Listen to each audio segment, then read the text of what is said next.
യൗമുൽ മൽഹമ. ഇന്നൊക്കെ അങ്ങനെ നമ്മുടെ നാട്ടിൽ പറയാറുണ്ടല്ലോ, എന്ത് ഇറച്ചി മണ്ണാവും എന്നൊക്കെ പറയണല്ലേ. അതുപോലെ ഇന്ന് നിങ്ങളുടെയൊക്കെ അന്ത്യാണ് ചങ്ങായിമാരെ, ഇതൊക്കെ ഞങ്ങൾ കാട്ടിത്തരാ. അത് ആവേശം കൊണ്ട് പറയാണ്. കാരണം എന്താ, ഈ കൂട്ടത്തിൽ മാതാപിതാക്കളെ ചുട്ടുകൊന്ന ആളുകളുണ്ട്, പക്കക്കാര്. കുടുംബത്തിന്റെ ആളുകളെ വല്ലാതെ വേദനിപ്പിച്ചവരുണ്ട്, മുതല് കൊള്ളയടിച്ചവരുണ്ട്, അങ്ങനെ ഒരുപാട് അടിച്ച് വേദനിപ്പിച്ച ആളുകളുണ്ട്. അവരുടെ അടുത്തേക്ക് അധികാരം കിട്ടിയിട്ടാണ് ചെല്ലുമ്പോ അറിയാതെ പറഞ്ഞു പോയതാണ് ഇല്ലാത്തവരെ പടച്ച തമ്പുരാൻ തരം താഴ്ത്തി കളയുമെന്ന് പരിശുദ്ധ ഖുർആൻ. അല്ലാഹു നമ്മളെ കാത്തുരക്ഷിക്കട്ടെ. അൽയൗമ യൗമുൽ മൽഹമ.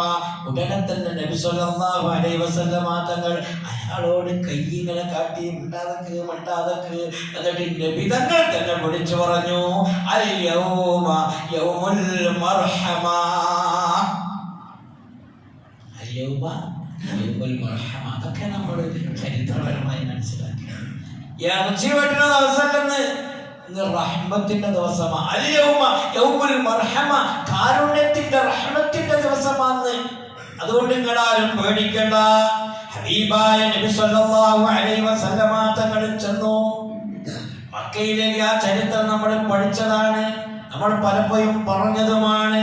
അല്ലാഹുവിന്റെ റസൂൽ നേരെ ചെന്നിട്ട് കഅബയുടെ വാതിലിന്മേൽ ഇങ്ങനെ കൈപിടിച്ച് തിരിഞ്ഞിങ്ങനെ നിന്നിട്ട് ചോദിച്ചു, മാ ദന്നുകും അന്നീ ഫാഇലുകും. എന്താ നിങ്ങളുടെ ധാരണ, ഞങ്ങളോട് എന്ത് ചെയ്യുന്ന നിങ്ങളുടെ ധാരണ? മാ ദന്നുകും അന്നീ ഫാഇലുകും. നിങ്ങളോട് ഞാൻ എന്ത് ചെയ്യുമെന്നാണ് നിങ്ങളുടെ ധാരണ? ചില ആളുകൾ പറഞ്ഞു, മുഹമ്മദേ സ്വല്ലല്ലാഹു അലൈഹി വസല്ലം, നിനക്കെന്തും ചെയ്യാം, ആക്രമിക്കാം, അടിക്കാം, കൊന്നുകളയാൻ വേണ്ടി ആഹ്വാനം കൊടുക്കാം. ഞങ്ങളിൽ നിന്ന് എന്ന് എല്ലാ നിലക്കും പരാജയം സംഭവിച്ചവരാ. അപ്പ നബി സല്ലല്ലാഹു അലൈഹി വസല്ലം തങ്ങൾ പറഞ്ഞു, മാ അഖൂലുകും ഇല്ലാ മാ ഖാല അഖീ യൂസുഫ് ലി ഇഖ്വതി. യൂസുഫ് നബി അലൈഹിസ്സലാം, എന്റെ സഹോദരനായ യൂസുഫ് നബി അലൈഹിസ്സലാം അവരുടെ യൂസുഫ് നബിയുടെ ജ്യേഷ്ഠ സഹോദരന്മാരോട് പറഞ്ഞതാണ് എനിക്ക് നിങ്ങളോട് പറയാനുള്ളത്. അതെന്താ? യൂസുഫ് നബി അലൈഹിസ്സലാമിനെ പൊട്ടങ്ങേറ്റിലൊക്കെ തള്ളിയിട്ട് അവിടുന്നൊക്കെ അള്ളാഹു രക്ഷപ്പെടുത്തി കൊണ്ടുപോയി ഒരു നാടിന്റെ രാജാവാക്കി മാറ്റി. ഭക്ഷ്യക്ഷാമം വന്നപ്പോ റേഷനരി വാങ്ങാൻ വേണ്ടി മിസ്രിലേക്ക് കടന്നു വന്ന ചരിത്രം ഞാൻ ആ ചരിത്രം പറയുന്നില്ല. കടന്നു വന്ന സഹോദരങ്ങളോട് അള്ളാഹു ഈ മഹാനായ യൂസുഫ് നബി അലൈഹിസ്സലാം പറഞ്ഞതില്ല,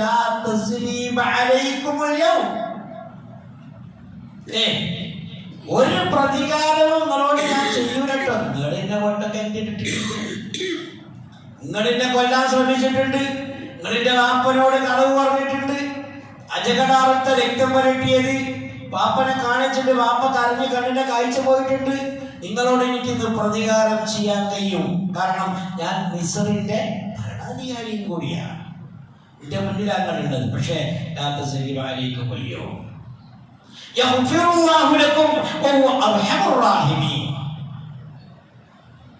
ഇതാണ് നബി തങ്ങളും അവരോട് പറഞ്ഞത്.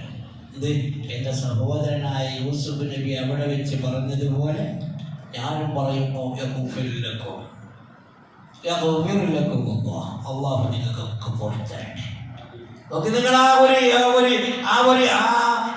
അഭിമുഖീകരിക്കുന്നതിന്റെ രൂപരേഖ നോക്കി നമുക്ക് അങ്ങനെ പറയാൻ കഴിയണം. നമ്മളോട് ആരെങ്കിലും ഒരു തെറ്റ് ചെയ്താൽ സാരല്ല, പടച്ചോ മാപ്പാക്കട്ടെ എന്ന് പറയാനുള്ള ഒരു മനസ്ഥിതി നമുക്ക് കിട്ടിയാൽ നമ്മെ അല്ലാഹു തആല എവിടേക്ക് കൊണ്ടുപോകും? സ്വർഗത്തിലേക്ക് കൊണ്ടുപോകും. അല്ലാഹു നമുക്ക് തൗഫീഖ് ചെയ്യട്ടെ. അതുകൊണ്ട് നിങ്ങളൊക്കെ പോയിക്കോളി, നിങ്ങളൊക്കെ ഞാൻ വിട്ടിട്ടുണ്ട്. അതിന്റെ ഇടയിൽ ഒരാള് നബിന്റെ മുന്നിൽ വന്നിട്ട് ഇങ്ങനെ ബർക്കുന്നുണ്ട്. അയാളെന്താ സംഭവം എന്നറിയോ? അയാള് നബി സല്ലല്ലാഹു അലൈഹി വസല്ലം തങ്ങളെ വല്ലാതെ വേദനിപ്പിച്ച ഒരാളാ. നബിന്റെ അടുത്ത് നിന്നിട്ട് ഇങ്ങനെ ബർക്ക. അങ്ങനെ ഉണ്ടല്ലോ, അതുണ്ടാവേ. കാരണം എന്താ വർക്കാനുള്ള കാരണം എന്താ? ഇപ്പൊ നബി തങ്ങൾക്ക് അതൊക്കെ പ്രതികാരം ചെയ്യാൻ കഴിയും, അതുകൊണ്ടാണ് വർക്കുന്നത്.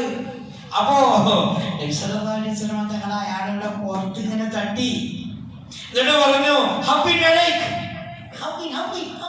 കൂടാവും, എന്തിനാ പേടിക്കുന്നത്, സമാധാനപ്പെട്, ബേജാറാകണ്ട. എന്നിട്ട് പറയാണ്, ഞാൻ വിചാരിക്കണമായി അങ്ങനത്തെ ആളല്ല.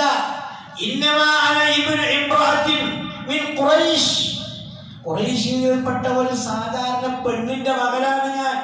ആ പെണ്ണാരാധന നിനക്ക് ഖദീദ് എന്ന് പറഞ്ഞാൽ ഇറച്ചി ഉണക്കി സൂക്ഷിക്കുക. അതിപ്പല്ല, ഇറച്ചി ഉണക്കി സൂക്ഷിക്കണ എന്താ, നിങ്ങൾക്ക് കുറച്ചിറച്ചി കൂടുതൽ കിട്ടിയാൽ അത് പിന്നെ ഉപ്പും ഇതൊക്കെ ഇതായിട്ട് ഉണക്കിയിട്ട് സൂക്ഷിക്കും.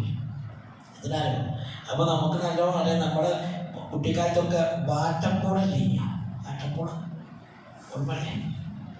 വാട്ടപ്പൂട തിന്നവരാരെങ്കിലും ഉണ്ടെങ്കിൽ ഞാൻ തിന്നിട്ടുണ്ട്. അതുകൊണ്ട് പറഞ്ഞു വാപ്പ എങ്ങനെ ഉണ്ടാക്കുന്നവരോ, ഒരു സീസണായ ആ പൂടൊക്കെ വെട്ടി ഉണക്കി ചക്കിലാക്കി വെക്കും. എന്തിനാ ചക്കിലാക്കി വെക്കുന്നത്? ഒരു ചെറിയ പ്രയാസം വരാണ്ട് കുറച്ച് കഴിഞ്ഞാൽ മഴയും വെള്ളമൊക്കെ ആയിട്ട് ഒന്നൊന്നും കിട്ടൂല. അപ്പൊ ഇതിങ്ങനെ കുറേശ്ശെ എടുത്തിട്ട് എന്താക്കും, അതിനിങ്ങനെ കുറെ എടുത്തിട്ട് വെള്ളത്തിൽ, ഇതൊക്കെ എന്തോ ഒരു രസമായിരുന്നു, എന്ത് റാഹത്തായിരുന്നൊക്കെ തിന്നാറില്ലേ. ഇപ്പൊ കുട്ടിയെക്കാർക്കും പാട്ടപ്പൂട പൂള തന്നെ എന്താണെന്ന് അറിയില്ലല്ലോ. പൂള വിലയ്ക്ക് കൊണ്ടുവന്ന 2 കിലോ പൂള ഇട്ടണെങ്കിൽ അതിന്റെ കായ് കൊടുക്കണം. കൊണ്ടുവന്നാൽ തന്നെ ഒരാൾ വേണ്ട. അതെന്താ, സുഭിക്ഷമായ ഭക്ഷണ പാനീയങ്ങൾ നമുക്ക് ലഭ്യമാ, അതിനുള്ള സൗകര്യം നമ്മുടെ കയ്യിൽ അല്ലാഹു തന്നു. അപ്പൊ നമ്മളങ്ങനെ മറക്കാം. ഉണക്കം പിന്നെ പാട്ടപ്പൂടയും ഉണക്കപ്പൂടയും ഒക്കെ ഉണ്ടാക്കി തികയാൻ ഒരു കാലം ഉണ്ടായിരുന്നു. ഇതേപോലെ അറബികളിലുള്ള ഒരു പതിവാണ്, സാധാരണക്കാരായ അറബികൾ ഇറച്ചി ഉണക്കി സൂക്ഷിക്കും. അത് പഴയ കാലത്തൊക്കെ മീന് കൂടുതൽ കിട്ടിയാൽ അതിനെ ഉണക്കി സൂക്ഷിക്കുന്നവർ വേണ്ടില്ലേ? ഓർമ്മല്ലേ? അതായത് ഇതൊക്കെ മീൻ പിടിക്കാൻ പോയി കാലത്ത് മീൻ പിടിക്കാൻ പോയിട്ടുണ്ട് നമ്മുടെ നാട്ടിൽ തന്നെ, അല്ലാതെ കടലിലേക്കല്ല. അവൻ ഞാനും കൂടെയൊക്കെ പോകും, ഒഴിവുണ്ടെങ്കിൽ എണ്ണീക്കെ കൊണ്ടുപോകും.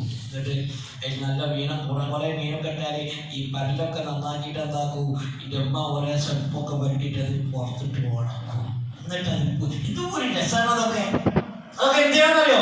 ഇനിയും നാളെയും മറ്റന്നാളൊന്നും കിട്ടിയിട്ടില്ലെങ്കിൽ നമുക്ക് പൈക്കൊന്നും ചിന്തല്ലോ, നമുക്ക് ചിന്തല്ല. കാരണം എന്താ, നമ്മളിങ്ങനെ ഇപ്പൊ നമ്മുടെ പെരയ്ക്ക് ഇപ്പൊ പോന്നപ്പോ പെരയിൽ ചിലപ്പോൾ പെണ്ണുങ്ങൾ പറഞ്ഞിട്ടുണ്ടാവുക, രാവിലെ വരുമ്പോ കൊണ്ടുവന്നവരുണ്ട് എത്താൻ വേണ്ടിയാ ഒന്നുമില്ല, വീടേക്ക് പോയി എത്ര വേണ്ടി, ഒരു 2 കിലോ തന്നാളാ, ബിസ്മി എല്ലാവരും ചെല്ലിയില്ലെങ്കിലും കൊണ്ടേക്കോ.